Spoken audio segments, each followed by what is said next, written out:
কচু বাটা আজকেই প্রথম করলাম। আপনারা খেয়েছেন কখনো এই কচু বাটা? কচুটাকে আমি গ্রেটার দিয়ে এভাবে কুচি করে নিয়েছি, তাহলে সুবিধা হয় আর কি। এরপরে এখানে লবণ দিয়ে এটাকে মাখিয়ে কিছুক্ষণ রেখে দিব।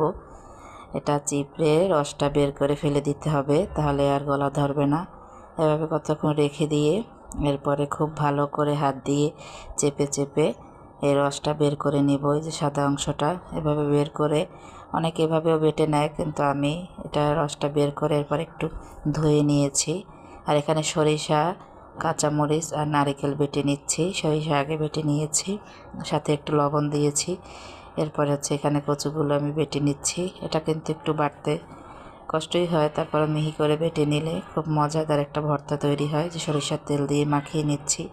এই ভর্তাটা শুধু মুখে দিয়ে দেখেছি, আলহামদুলিল্লাহ অনেক মজা হয়েছে। আপনারাও ট্রাই করে দেখতে পারেন কাঁচা কচু বাটা ভর্তা।